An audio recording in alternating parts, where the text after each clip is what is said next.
seduction places me in line. Read me to a submissive side, a crack of a whip is fine.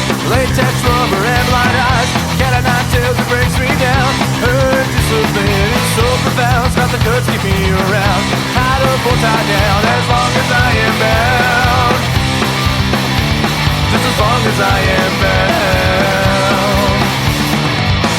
Place me in your sense of care, I do all for you anywhere. You are the master, I'm the slave, willing to be your depraved servant to your every whim. Let this fetish love begin. Take control of this beat, done. You rule this moment, what may come. I like this thing I am whenever you are near. There is no resistance here. She dominates. I need some pleasure with my pain. She dominates. Abuse me with leather whips and chains. She dominates. Reduce me to a pleading cry, break the skin and tantalize. I need some pleasure with my pain. She dominates. Whenever you are near, there is no resistance here. She dominates. I need some pleasure with my pain. She dominates. Abuse me with leather whips and chains. She dominates. Reduce me to a pleading cry, break the skin and tantalize.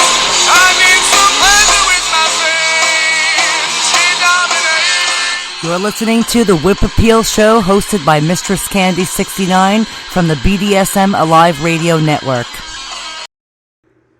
Hello, hello, hello in Radio Land. It is Friday, August 26th, 2022.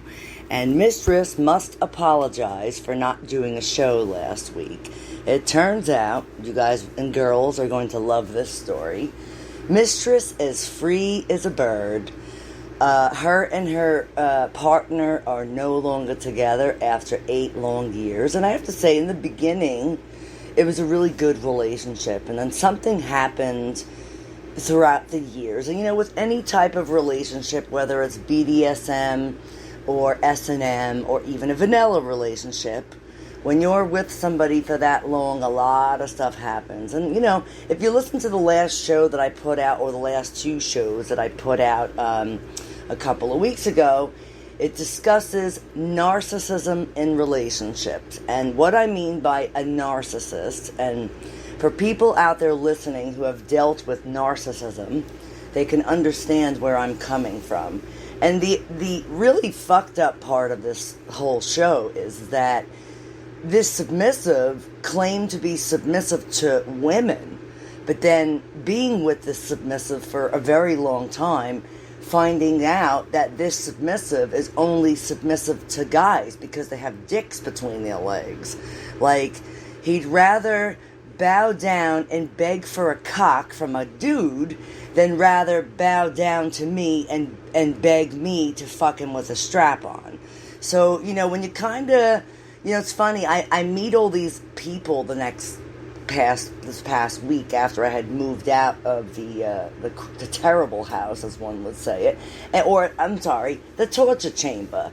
And, you know, Mistress loves giving out torture, but Mistress does not like being the subject of torture. Now, what I mean by that is, let's just say the past couple of weeks were pretty bad where I was living, okay?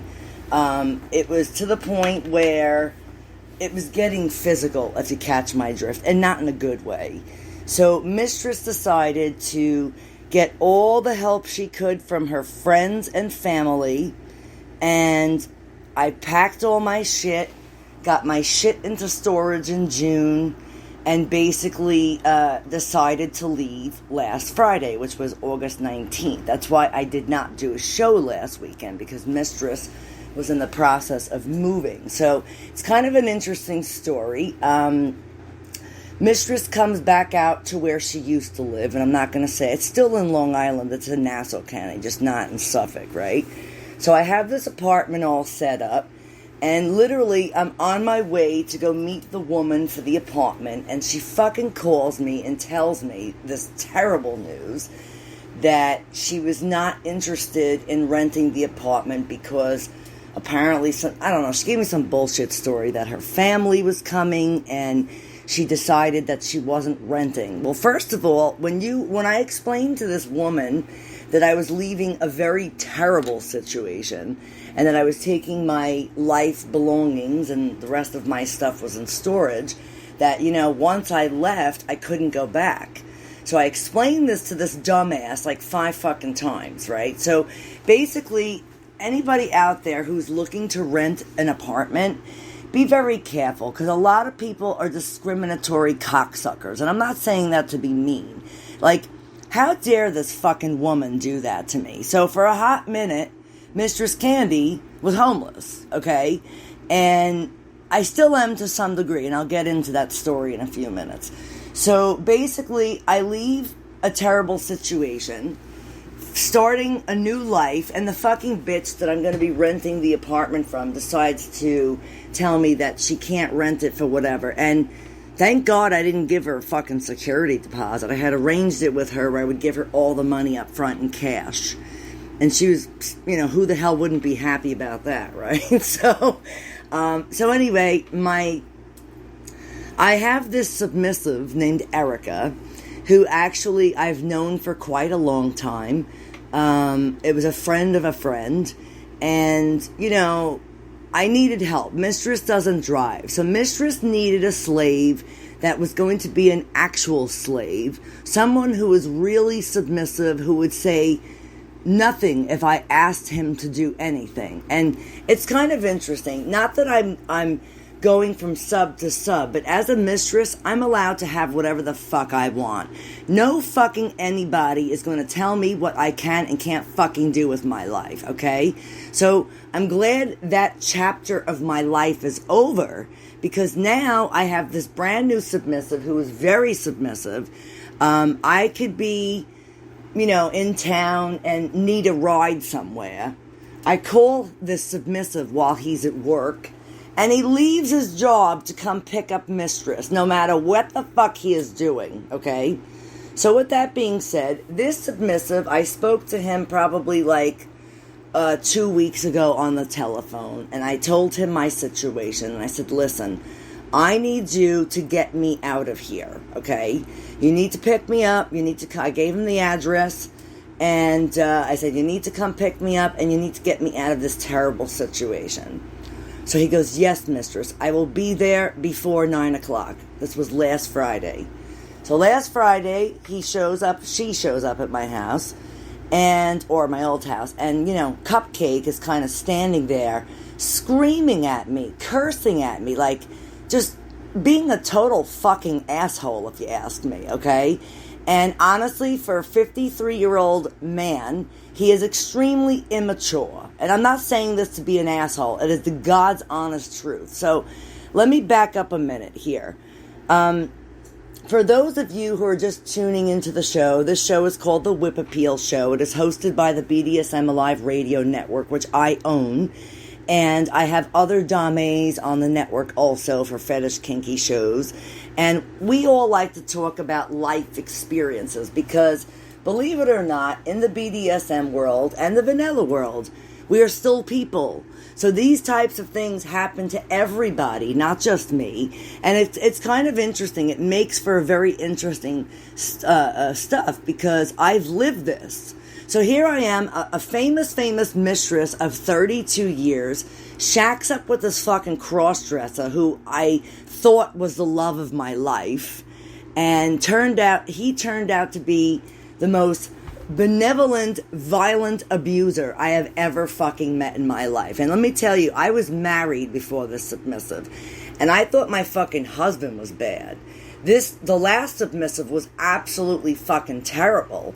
I mean, if you listen to any of the prior shows, he was bisexual and told me from day one that he needs to have sex with men. Don't ask me why, I couldn't tell you, okay? Honestly, as we go along in the stories here in the next few shows, because Mistress is going to be venting to prevent other doms and other subs from getting themselves in these fucking terrible situations.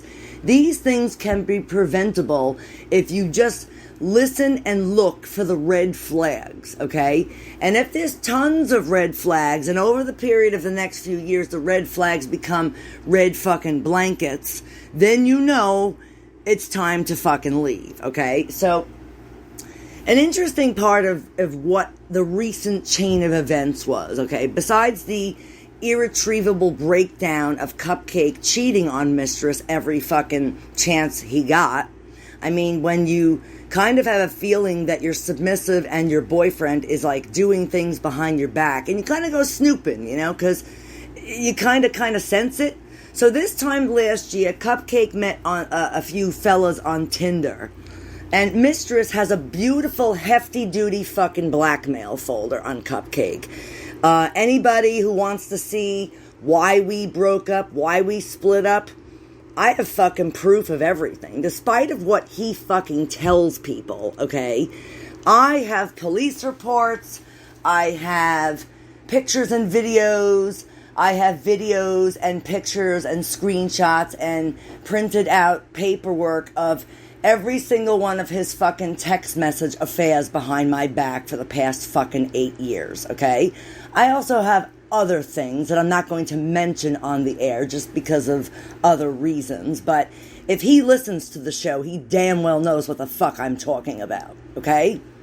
So, why we broke up is because Cupcake told all these fellas that he was with behind my back that he was in an open relationship with a woman. So, with that being fucking said, me finding this out and him telling me in the beginning that he was bisexual, yeah, that's great and all. But even still, if you're bi and you tell your mistress, girlfriend, whoever the fuck you're with, that, you know, you need to do certain things, you should be telling your partner, especially your fucking mistress who fucking owns you, okay? This is sneaking around and going behind my back is very fucking inappropriate. That's number one. It shows you how much respect you have for me. And at the time, it was zilch, okay? For you don't even fucking respect yourself. Somebody who has multiple sex partners and is not honest about things with people, yeah, that goes over fucking well, let me tell you. So anyway, the moral of this story is that him and I met this fella at a convention a few years back, and he was a photographer, but he was a novice photographer. He wasn't really like, I guess he was trying to make a name for himself, if you catch my drift. And he's actually been on the show before. I had considered him at one time a good friend, and I actually mentored him to become a male dom. Or tried to mentor him, okay? But, you know, he's one of these little fucking idiots that thinks he's great and whatever. Another fucking narcissist, if you ask me, okay? Now, mind you, some may say that doms come off being narcissistic. To some degree, yes, but I'm not a narcissist. I'm more of an empathist, okay? But the problem here is from living and dealing with narcissists most of my life, or majority of my life, when you cause them harm or injury, it's called narcissistic injury. So their ego gets deflated when you go outside of their matrix box that they kind of put you in. So basically, for the past 8 years, and I'm going to fucking just come out and say it, because this is my life, this is what happened to me, and I think everybody needs to hear it. When I was with What's-His-Face, okay, he cut me off from family and friends. Even though I owned him and he had a collar around his neck, he told me what I can and can't do. Now, for some reason, how the fuck did I allow a submissive to do that to me? You know what it was? At the time, I believed that I was in love with this submissive. And I would do anything for him because I knew him a long time. And you know what? I really did love him, I have to tell you. Out of anybody I have ever been with, I really loved this person. But I felt betrayed by him all the time because he was fucking around with men.